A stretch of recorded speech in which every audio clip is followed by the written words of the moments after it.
Hello, everybody. I'm the founder of the Dreaming Tree Center, and my name is Chiara Marapodi. And the center is dedicated to developing and showcasing events, series, and classes that support awareness, connection, and discovery. And so these three tenets set the tone for everything that we do because we feel that it's embedded in self-understanding development, which leads to growth. And learning is a living process. It's dynamic and continually in motion. It's a lifelong transformation that runs hand in hand with the journey that we all call life. And it's our own expression of our own narrative. So, welcome, everybody. And I want to welcome you to this event. I'm so excited. And basically, today we're going to have a dialogue about understanding that for your relationship to change, you need to change you with Ismael Gomez. And it's a candid discussion about relationships, how to build them authentically with yourself and the men in your life. Ismael, thank you so much for being with us here today. It's such an honor and a pleasure. Thank you. Thank you for having me here. Well, tell us a little bit about who you are. Well, my name is Ismael Gomez. I was born in Havana, Cuba, and I came to the United States when I was 19, so I'm an immigrant. Then I became an American, so I'm Cuban American. I feel that I've embraced both cultures 50-50. So I have let's say, the traditional values of a traditional society like Cuba, but then I have the modern wisdom, let's say, some of the modern adaptations of knowledge here in the United States when it comes to pop culture and things like that. So I think I was able to extract the best of both worlds. And I'm a writer, I'm a speaker, I'm a mentor coach for relationships. And I'm very passionate about relationships as a whole, not only usually is romantic relationships because that's what most people struggle with, I think, but relationships as a whole, like your relationship with your friends, with your parents. So I try to help people navigate romantic relationships, and it's usually trying to see the whole picture of like every single relationship in their lives because that affects, it's like a thread that affects everything else. So I spend a lot of the times coaching women, which usually it's even women that are older than me. I'm 34, and most of my audience and most of my clients are usually from like 35 to 55, which I always find very interesting. And yeah, I spend a lot of my time talking to them. Sometimes I'm kind of like trying to help men as well now because I realize that there's a lot of brainwashing going on in the toxic masculinity space. So I'm slowly expanding, my reach on that side as well. Wow, that's amazing. Well, I'm so pleased and honored that you could be here with us today. I know you're a very busy man. And Thank you. so you're doing such wonderful work. I think that relationships truly are everything in life. You know, if our Sure. relationships and our connections are working to support us and to help us transform, then everything else in life kind of is able to flow better. And as you say, there's so much misinformation, so much brainwashing, and also whitewashing of what works, what doesn't work, who we might Mhm. be, who we might not be. But, Mhm. and it doesn't surprise me that you have people from all walks of life and all age groups because wisdom is gained not by age, but internal maturity. And so I'm not surprised. So, Thank I you. know that you you guide women towards unity, growth, and love. So I Mhm. wanted to ask you, what are some of the things that are themes that you have noticed that pop up quite a lot that maybe you can share with everybody that is a common denominator or theme that you've noticed in your work? Sure. So something that I notice a lot is that many women don't have a male role model that they look up to, right? Like I had a quote the other day that said, if you ask a million men if they look up to their mothers, and then if you ask a million women if they look up to their fathers, like I think you will get a big distinction where a lot of women grew up with fathers that maybe were, unfaithful to their mothers. Yes. Maybe they left, maybe they had a very toxic relationship. So that's one of the themes that I always find. It's the perspective that a lot of women have towards men and how they perceive men, which I think is very distorted. So I try to help them with that. And I mean, one of the questions that I always get is like, do you think men really fall in love? Do you think all men cheat? Like I get these questions over and over again. So I think that's one of the things that I help them the most. Well, one of the themes that I find. Another theme that I find is in the whole, with everything that's happening right now between the masculine and feminine energy, like women, should I ask them for commitment? Should I be the one?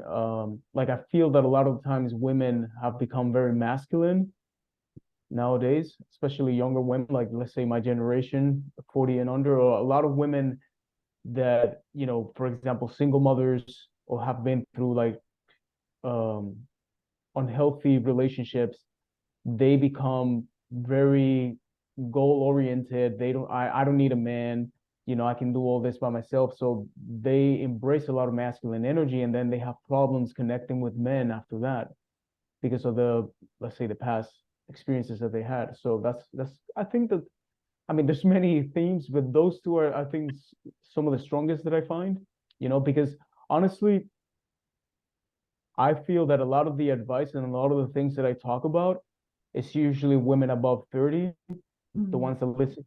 Like women in their 20s, they don't listen to a lot of. I still have some, some that do, but they usually don't listen to a lot of things that I say because they feel they have a lot of time. They haven't made the mistakes. So usually the women that come to me is about 30 when they've made the mistakes, when they want to commit, then now they want to create a family, or they already gone through the first divorce and they're trying to reconnect again, date again. So that's usually what I see, the trends that I see in my work. And that's very interesting. There's a lot of information to unpack there. Um, at the same time, I think what you touched on is very important. I think the perceptions by women of the men in their lives is very important because that thread does run through all their relationships and how they expect to be treated, what they expect might happen. And there's a lot of confusion. And I think social media is brilliant. I think it really supports a lot of people, like your work, for example. It supports a lot of people. At the same time, there's so much more, and without a deeper look into it, it can actually distort further unless the Mm. person has the discernment to take certain things and put things together for themselves. But often we're so busy, we're so bombarded that there's not enough time to integrate that, to unify that, and to grow Yeah, that, and to find what it is inside of us that we don't love.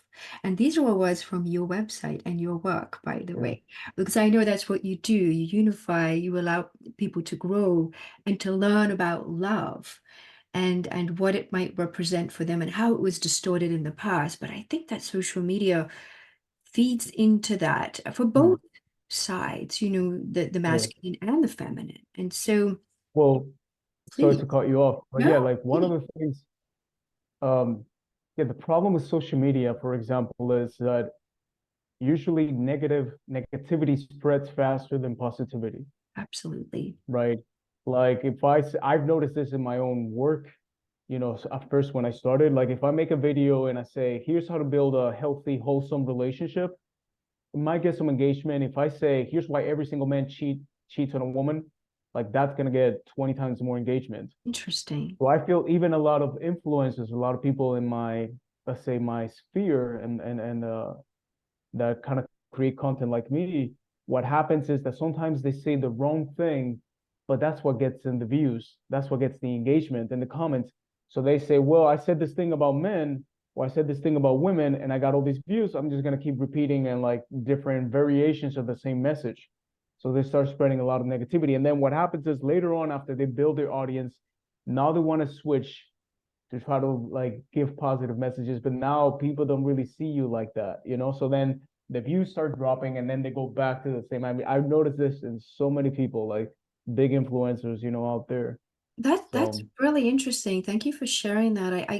I guess people are looking for validation about what they think they already know. And also, if somebody has had a wounding that has been from childhood, or they've been divorced because somebody's cheated on them, or there is a betrayal of some nature, because there's more than one type of betrayal.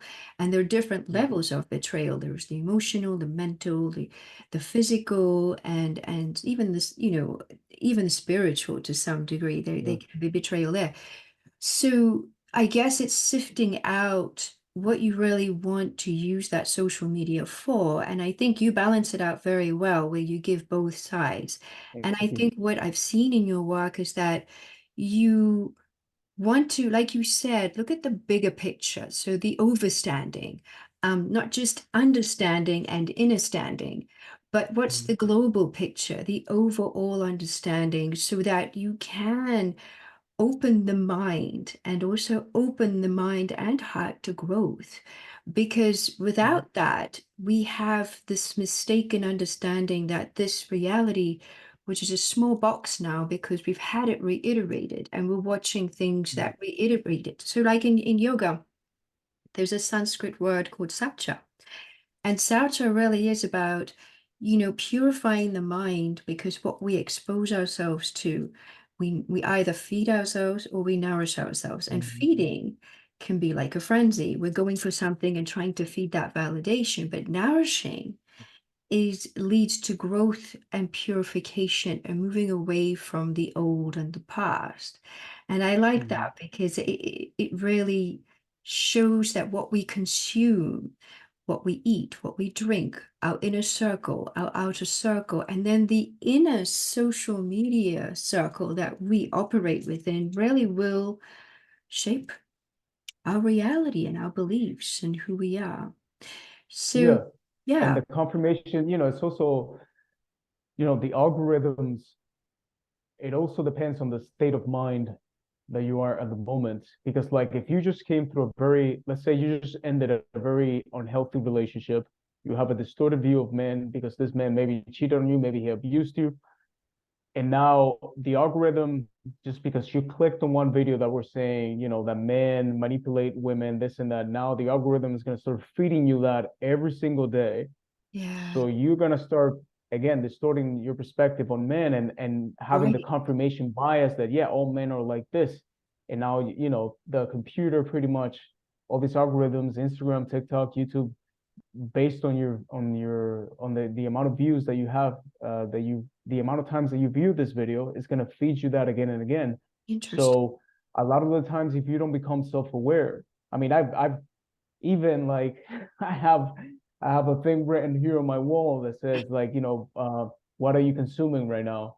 Yes. What are your limiting beliefs? Always a reminder because sometimes I feel I've been in moments in my life where I also, let's say went through relationships where women did certain things to me, and then I felt driven to watch some of the, toxic masculine content about like manipulating women and all that. So I had to become self-aware. I mean, like, no, like that does not mean, but also when you have the role models that we were talking about, right? Because I have very strong female role models, I would see that, that's not true.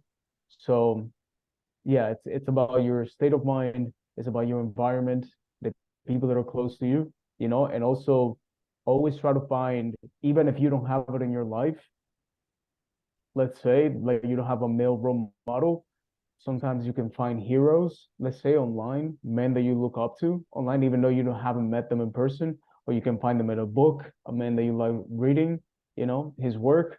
So I think that's really important. It is. And so, all this time, I think that we've been talking about a little bit of how the idea of relationships is misconstrued, but also about Mhm. the limitations of our mind that actually can drive our narrative. And that confirmation bias is really important because we're always going to try and look for something we already know. But I think the key is to find things that we don't know and let go what we do know so that we are open Mhm. to receive something else. So, Yep. what would you say in your view, is the basis of a healthy relationship? Well, I think this has changed. I would, the older I get, I think it has morphed into new beliefs that I have about relationships. But I honestly feel that the basis of a healthy relationship is honesty. I agree with you. Literally. Like I, that's I the main, I agree with like, like I find, for example, I find men, I believe that some women too, but I feel more in men, some men are not built to be monogamous. They're you. simply not. But then they don't want to be honest about it. And then they want to, they get married with a woman, they have a partner, then they have children with them, and then they start, pursuing other women, cheating, being unfaithful, all these things. And now the whole family is suffering, the kids are suffering, the wife is suffering, everything because you couldn't be honest and say like, hey, Right, I want to have an open relationship. And you should right, have said that since the beginning. There are women that are okay with that, and they also want to have, open relationships. So they're okay with you just having it as long as you come home every night. Um, but I just feel that people are always hiding their true motives and just like, okay, this is what I need to say to get what I want. And then I'm going to be doing what I want, behind their back. But I feel when you're honest, anything, the worst case scenario that you can think, you can always find somebody that is compatible with that and they're okay with it. But I feel that's really, obviously there's many other colors to a healthy relationship, but I think when there's no honesty, everything else is just kind of like, let's say, a secondary color. I absolutely agree with you. I think the greatest travesty and the greatest betrayal is not the act itself, but it's the deception that went Mm-hmm. along way before the act, because it starts in the mind. And Totally. the person who is deceiving, because they're deceiving themselves, first of all, which is not what's in their purview.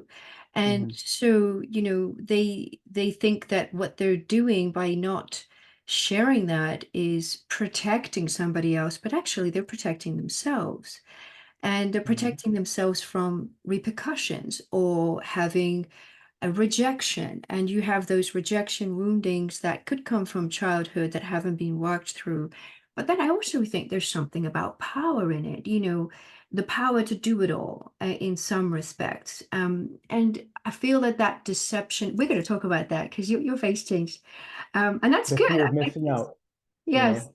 Yes, exactly. Exactly. And so, Mm-hmm. but I feel that that deception that you talk about, it crumbles everything that came before because once the deception happens, Mm-hmm. it's very difficult to have that trust return. Not in its original form. It could never be. Yeah, it's very difficult. I've seen that many, many couples that they've been married, let's say, for 50 years, over 50 years, and they still talk about something that happened 35 years ago. Yes. So it's difficult to overcome those things. It's very difficult. I mean, the fact that you put your trust in somebody and took that leap of faith and then only come to find that it was based on deception, really, at the end of the day, because like you said, the person wasn't honest with you and they didn't want to be in a monogamous relationship in this example that we gave. Rather, they wanted to be in a single mindset where they could have casual sex and have different Mhm. connections and so on and so forth. Um, but the investment that's made by the other party, and not just in their mental, in their emotional state, and even in the physical state, it really leaves a great difficulty for them to get over. And many people I've met, it's like, well, I don't understand, Kiara. Why can't they just get over it? They keep bringing it up, and I'm like, because the betrayal was pretty deep.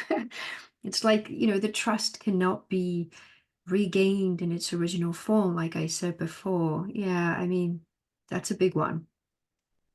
So yeah, so I would say honesty, like I said, is the basis for everything because everything else, loyalty does not, loyalty doesn't mean the same for you that it means for me. Yes. Like everybody has their own view on a specific, let's say, emotion or a specific contract that you make with your partner. But when you're honest and you say, this is what I believe, this is how I show that I'm loyal, this is how I show that I love you, and this is how I'm going to do it. This is how I think a relationship should work. These are my guidelines, or let's say my expectations, and then that's it. You're honest about it, and then you're always going to have to compromise. Maybe meet in the middle a few times with the other person. But I think as long as you're honest, that's the best way to make it work and build a healthy relationship. And I agree with you, and it brings something to mind that I know you've spoken about before. It brings the idea of respect, and Hmm. how, generally speaking, men seek respect from the women in their lives. And Hmm. so I think that's important for women too. I think respect on both sides. Hmm. But tell me a little bit more about what you found, because I think this is a very important piece, for perhaps all of us to understand a little better. Yeah, so men perceive respect as a form of acceptance. Mm. When you respect somebody, a man feels when I'm respected is because you accept me for who I am, right? And you have certain admiration for those qualities in me. So that's why a lot of men focus on respect. Like it's different dynamic with I feel women focus more on actual love and affection, Yes. where men, and because this is something that, for example, a lot of men in the manosphere confused when they say like, oh, it's important for a man to have status, right? But they misconstrues the idea of status and respect, because you can be the president of the United States and not be respected. So you have the highest status Absolutely. you can think of, and then you're still miserable if you don't feel respected by other men. So I think respect for men, it comes from that, from a form of acceptance, Yeah. of like other people accept me and admiration, because kind of like men have this, let's say, they grew up with this idea and this purpose. I mean, really, that a man needs to feel useful for society. Mm. Like women, in a way, I feel just being a mother, in a way, like they have that internal maternal instinct of they feel that my purpose is to be a mother, like giving life. So like we don't have that. So Mm. for us, it's more like we need to be useful to society. And a lot of these things are obviously unconscious, but I think it's not only the way that you grew up in society. Maybe society can reinforce that, but I think a lot of these things are actually like nature, it's not nurture, it's based Yes. on nature. And I think that's the nature of a man, to feel useful, to feel respected, to feel that he can contribute to society and make an impact, you know? But there's so many ways to do that, aren't there? It's not just status. Yeah. So many ways to get that, and not so much get it, but to bring that and cultivate it, I think is the right word, because really relationships are a cultivation of that unity, growth, and that love, which Mhm. in its turn brings freedom for both parties at the end of the day. So that there is no need for deception, there is no need for hiding, there is no need to pretend.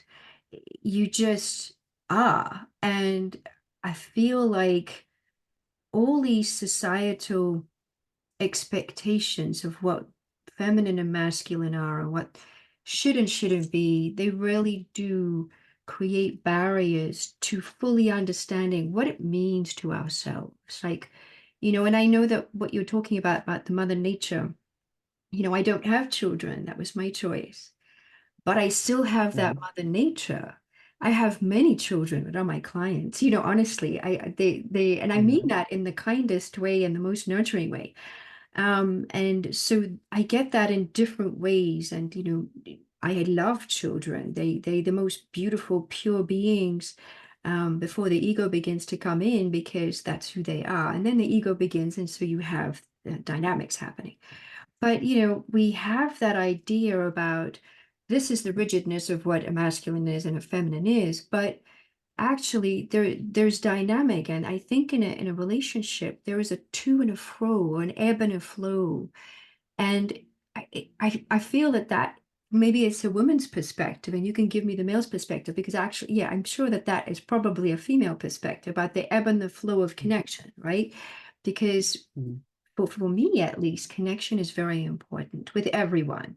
And the quality of that connection that I can cultivate, the integrity of that connection, because I'm bringing the integrity of myself to that connection, so that it is as solid or as whole as I can possibly do within myself, for the growth of myself Mhm. and anyone else. So, Yeah, I mean, just what you said, yeah, it doesn't necessarily what you meant. It doesn't necessarily mean that you have to have children, but you do have the maternal instinct, what you were yes, saying. that Mother Nature. And we all, you know, I mean, all men and women, we all have masculine and feminine energy within Absolutely. us. And Yes. actually, even I feel that even when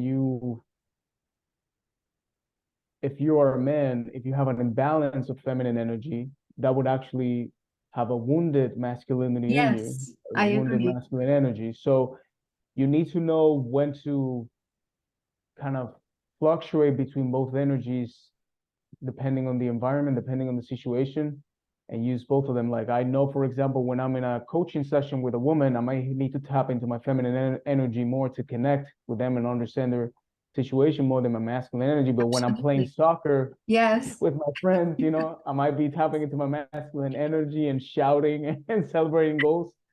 But I think it always, you need to know how to use those. And but I do feel that sometimes society, there were moments in my life because of things that happened and because of social media, Yes. where I would almost, let's say, kind of like exterminate exterminate parts of me that I felt were weak Mm. because they were feminine, like being sweet, for example. I said I can't be a sweet man. Like nobody, no woman is attracted to that. I need to be the mysterious, quiet guy that doesn't speak a lot, and I you hear create a you. lot of times, from media, from movies and things like that. And the funny thing is that this is why I say always important of being self-aware, because you can always find an example of like somebody who was, let's say, just a superficial example, but like a celebrity that's actually a very sweet man that attracts a lot of women. Or even when people say like, "Oh, men shouldn't cry," right? I said this in a podcast when I was talking to a bunch of guys in the toxic masculinity space. That I said like some of the most some of the guys that attract the most women are actors. And I don't know if you've seen their movies, but like somebody like, I don't know, Leonardo DiCaprio, somebody like that, they cry in every single movie, and women love that about them. Yes. So it's not so much about the crying, it's about you need to know there's a difference between being vulnerable Yes.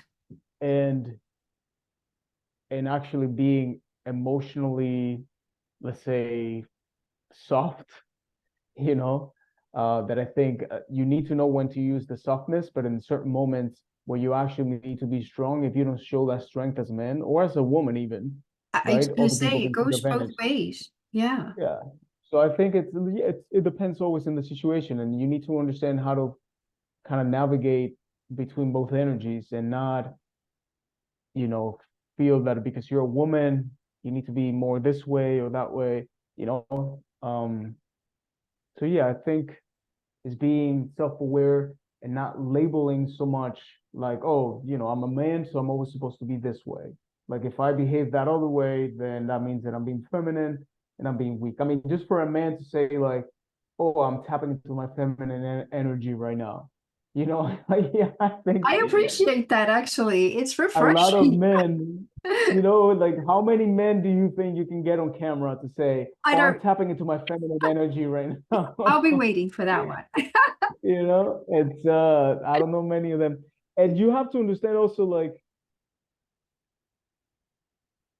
in a way, I understand that many times when, for example, I remember being a young man, maybe 16, 17, being, in love with a girl, and then her going with the older guy who Mhm. was like not nice to her. He would ride a motorcycle, full of tattoos, and it would be toxic and yelling at her, sometimes getting drunk at a party. And then you were thinking, well, I'm the nice guy, I'm sweet, and I'm all these things. And she doesn't pay attention to me, or she left me for that other guy, right? I've heard So that a a lot lot. of a lot of young men go through experience. I feel almost every single man goes through a similar experience when they're a teenager or in their 20s, where they feel, okay, I'm never going to be sweet again. They get their heart broken, and they feel Yes. this, it was because they were being too sweet or nice. And then they see the other guy, and they start comparing themselves to somebody else. And then they get very rigid with their emotions, and they start kind of feeding into the manipulation tactics. They don't know how to build a healthy relationship anymore. So yeah, so I think that's a lot of the times it takes a lot of self-awareness, a lot of inner work for you to come out of that. And also that's why it's important having the female role models when you look and you see women in your family that you look up to, and you're like, no, I know what it's like for a woman to be in love. I've seen it, and Mhm. I know it does exist. And I see that the men that they fell in love with were actually men that were caring. Not all of them, let's say, but the majority were caring, and they were good men. You know. Right, and you've spoken a lot in there, and I'm thinking about some threads. When I'm doing my work too, sometimes I have to tap into my masculine. If I'm working with a man, for example, but also there's a time for the paternal and a time for the maternal kind of aspects of who we are, and because as you said, they're in us all. I mean, if we just look at conception, you have the sperm and the egg. Right here is the yin and the yang.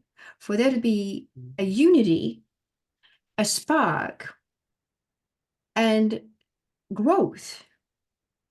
And these are your words, which is kind of interesting because you have the unity, you have the spark that creates growth, and it's born out of love in most cases. Hmm. Hopefully, that would be the ideal, right?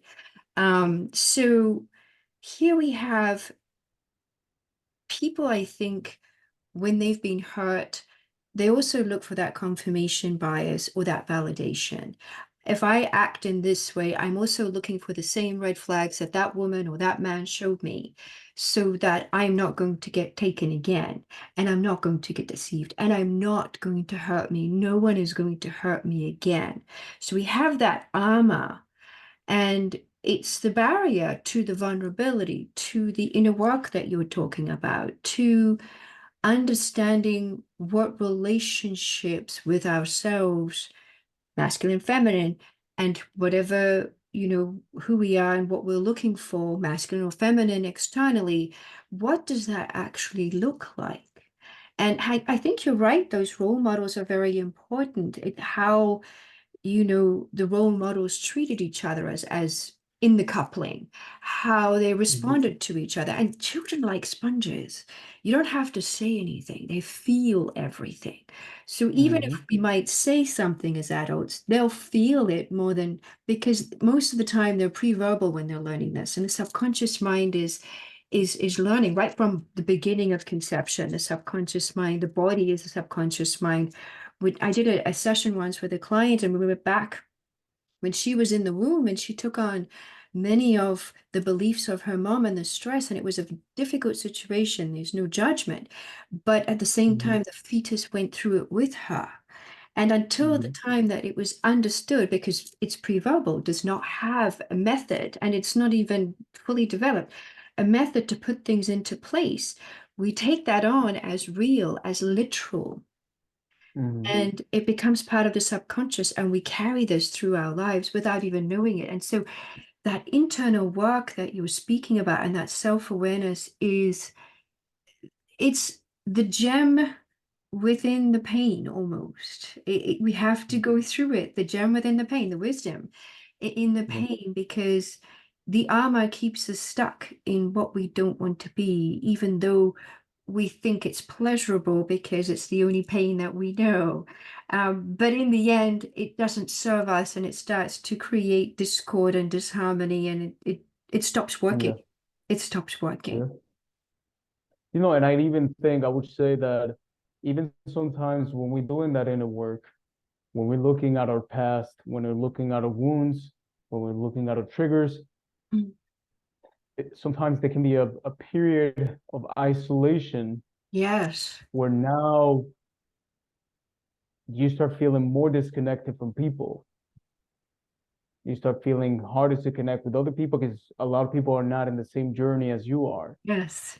And sometimes I've had a tendency that I noticed that when I was doing some of the work, and that I still, I still do every day, that I work on myself and self-improvement. When you are in that journey, a lot of the times you start feeling almost like in a sphere where people don't really understand you. You have to find other people, let's say. Now you start kind of like almost like, oh, I'm in this high vibration and most people are in low vibration. So you start almost being judgmental. So you Yes, need it to pull yourself happens. out of that, Yes, because I definitely. find that a lot of people in self-improvement, that's what happens. Something that is supposed to enhance your connections and enhance your relationships now is actually being detrimental because it's isolating you from everybody else. So Right. I I agree with think that's an you. important distinction. Yeah. I think it's an important distinction. You're right. I don't think anyone is above anyone else. I feel that we're all learning at different points and in different waves. So the ability, I think, the evolution really, I believe, is in the ability to be able to talk to everyone and Yeah. to connect with everyone so Mhm. that we're able to, because once you've been through it and you see it in somebody else, you can hold the space for them. And that's why, as a mentor and coach myself, that's what that is my purpose of cultivation. I do my best to cultivate that, because if the other person feels that I see, hear, and understand them, they're going to find their own answers and their own wisdom. I'm just here as a guide to open the sacred space and say, here it is. We're going to talk about it in dialogue. I'm going to ask you questions. I'm going to guide you. And so Mhm. you're right about that. And I found that in spiritual communities too, and spirituality can be so many different things for different people. And that's fine. There are always points of common interest. If you look at all the religious texts, they might be a different language, they might have a different cultural underpinning, but basically the message is the same. It's love. Love is everything, so Mhm. if we are able to sit in the space of saying, holding the space and just knowing that what the person needs, we're cultivating for them, then we can't be in a space of judgment, because we've all been there and we're all at different points in this transformative. I mean, everybody calls it a journey, so I don't have another language for it. But also the discovery of ourselves through each other. And sometimes I found this that, we think we've worked on something and then it comes back in a different form, and you're like, wait, I didn't see it from that perspective. That is Yeah. information.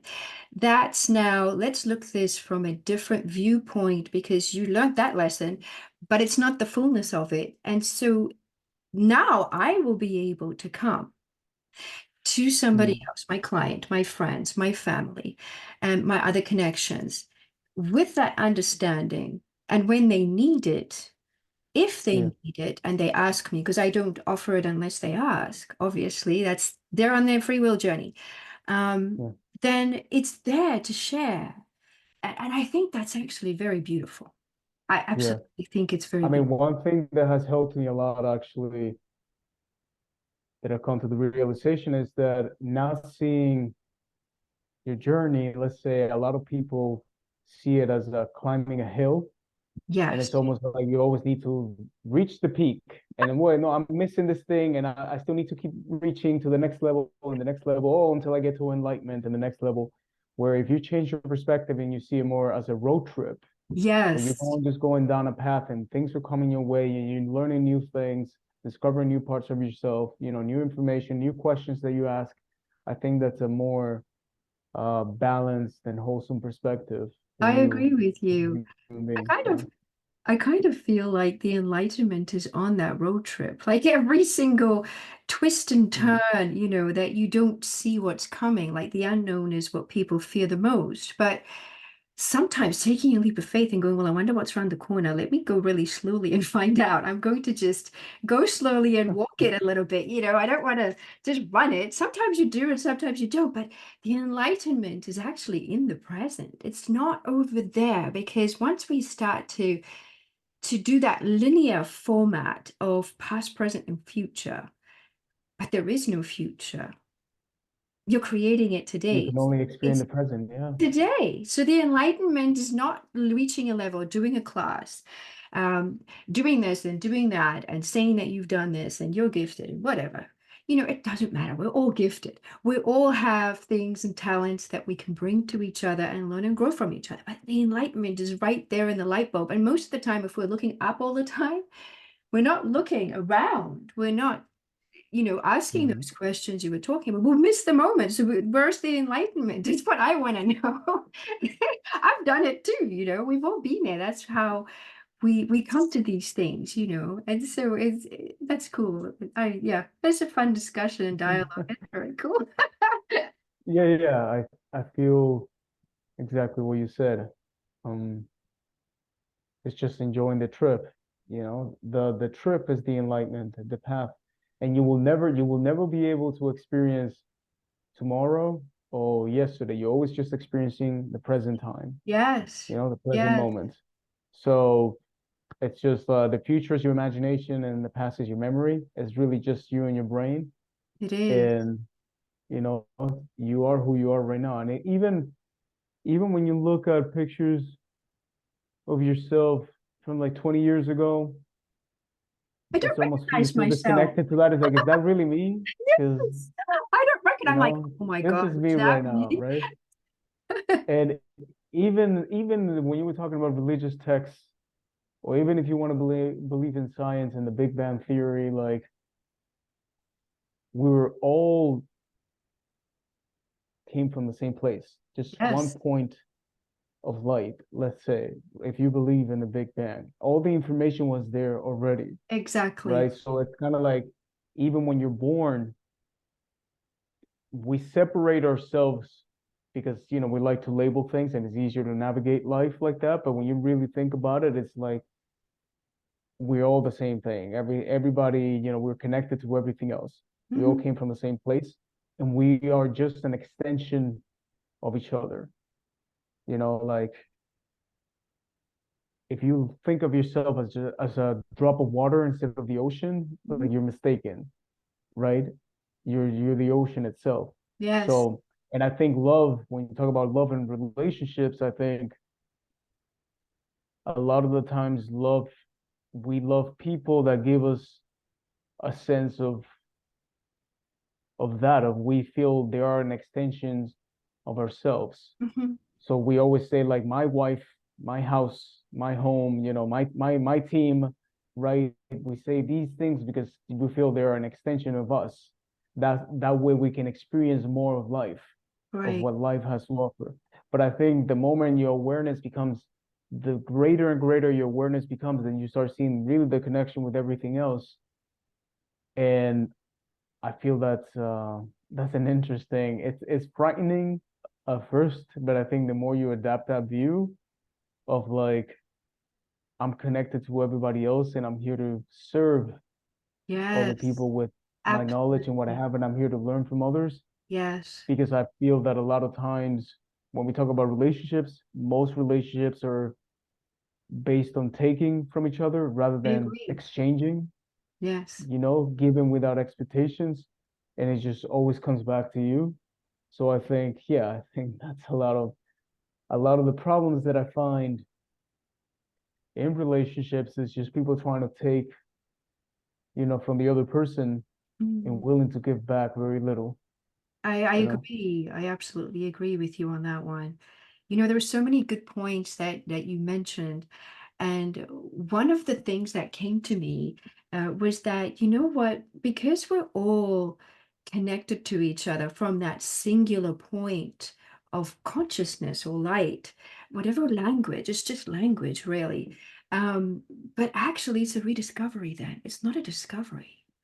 You're rediscovering who you are through others, and you're rediscovering Mhm. about yourself in each moment. And so, if it's a rediscovery, then it's a never ending, glorious path, even though there'll be moments of despair and the dark night of the soul, but actually, it's in the dark that you find the light. I mean, that's been my experience. If we look at the stars, they're so beautiful, they're shining in the Mhm. night sky. So, that yin and that yang, that's also a part of us, that male and female part of us, the yin, the yang, whatever you want to label it is, it just, it's truly, it can't be denied when your awareness, when it comes to your awareness and you start to feel something. It's not just about knowing it, but you feel it. And then your doing is different. So there's a threefoldedness to it, and Rudolf Steiner talks about that. So I want to acknowledge his work. That Which threefolded. I'd be sorry to say that just to tell you real quick, that Please tell quote, me. I don't know if you heard it, because you reminded me of that quote. Um, I forgot who wrote it, but it says pretty much, if it's dark, I'm gonna butcher it, but if Go. it's dark around you, if everything is dark around you, look again because you might be the light, Yes. you know? So I Absolutely. It's love that true. quote. I love that too, Nang. I'm glad you stopped me. Thank you. I want you to, because we unpacking so much in such a short time. It's part of the process and the cultivation of this discussion and dialogue that is that to and fro, which I really like. So, we're coming to the close of this discussion. I would love to continue it, but, we have a certain amount of time. What would you like to say in closing about what we've discussed and about really change for your relationship to change, you need to change? Well, something that I always say is you attract who you are, not what you want. A lot of the times we always focus on like, oh, I want this thing, but you need to become it in order to attract it. Correct. So I take self-improvement, it's a beautiful thing, and Oh, I I think, believe you. reading, like you expanding your awareness, reading uh authors from different countries, not only because a lot of times also we're very like driven by, let's say, a proximity. So we Yeah. only want to learn from like people in our community or like, in our country. So reading from different cultures, reading different authors, um, trying to, you know, learn about like relationships. I feel it doesn't matter if you are a lawyer, a doctor, what your profession is. I think relationships is something that everybody should learn about, the basics. The basics of attachment, the Yes. basics of what does love mean to you? Like sometimes Right. we don't even ask these questions, like, what does love mean to you? What does that look like? Hmm.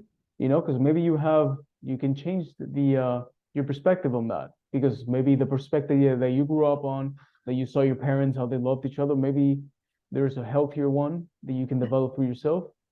So I think asking these deep questions, you know, as a way of finding answers that guide you towards the truth.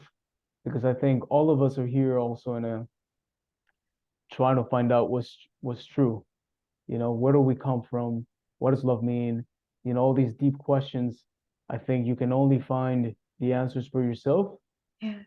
but a great way to look for those answers is really reading what other people think.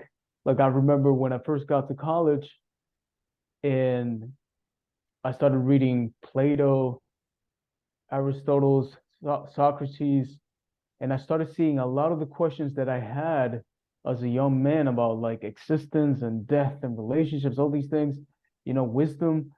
I was like, oh, I thought I was the only person that had all these thoughts in my head, you know. And now I see other wiser men from like thousands and thousands of years ago.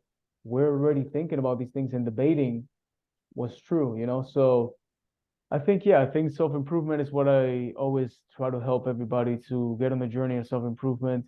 Because also I feel the main source of unhappiness that I see most people experience is when they feel stuck, Yes. when they feel fixed in a place like static and they're not growing. I Yeah. feel as long as you feel that you're growing, and again, it's not growing in a way of like I need to climb up a hill and always reach the what's next and what's next. It's No. growing of a sense of going on a road trip and gathering, new stories, new knowledge that just shifts the way that you view the world and the way that you view yourself and everybody around you. Because I feel, like I said, love is the connection that we have to other things. Mm. Really, it's the strongest connection, It absolutely right? is. That's why we love our children more than probably everybody else, because it's the closest connection to ourselves that we have. Right. So I think, yeah, that's what I always tell everybody. I recommend them on to get on a self-improvement journey, and not so much of the self-improvement as like I'm broken and I need to fix myself. No. It's kind of like seeing yourself as a baby that is just growing every day and becoming a more mature and wiser person. But it's kind of, again, always not, this journey can be deceiving when you start looking down on people on Yes. like, oh, they're not as wise as Absolutely. me, or Yes. they're lacking this and that. It's more of shining, gathering your light and then shining it on other people so they Mm. can shine as well.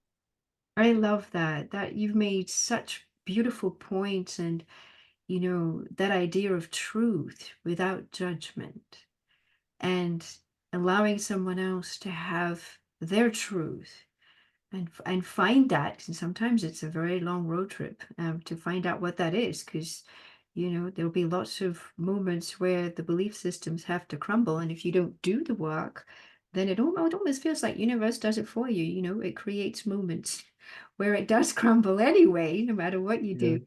um but I feel like you started with honesty being the most important thing in relationship, and we're back here at truth, where Mhm. self-truth, cultivating self-truth and truth with others. So, Ismail, how can people contact you? Well, I'm on Instagram, I'm on TikTok, Facebook, um, YouTube. So my website, savethemessenger.com, or they can find me in all the other places looking up Save the Messenger. My name is Ismael Gomez III. So I'm always, I feel also a lot of people connect with me because I'm very approachable and Yes. I'm reachable. Like Yes. sometimes I try to, I get like 1,000 DMs in one week, and I'm like, I still try to go through all of them um, as much as I can. If I see that sometimes six of them are asking me the same thing, that I make a video about it, because Right. obviously mathematically I can't reply to everyone, but Understood. I really take my time to connect with my audience and make sure that I'm addressing the issues that uh, are concerning them right now. Well, thank you. It shows me that you have great passion, and it's not just Thank you. being an influencer. It's more than that. It is a life passion, and Thank it's you. the road trip that you're taking with other people too, and that's Yeah. beautiful. So, Save the messenger. yes, save the messenger. So, I want to take this opportunity to thank you so much for this incredible dialogue and exploration, and this road trip I was able to take with you for this short period of time. It was great to connect, and I hope that we can do it again soon. Good thing. Thank you so much. I appreciate it. Thank you.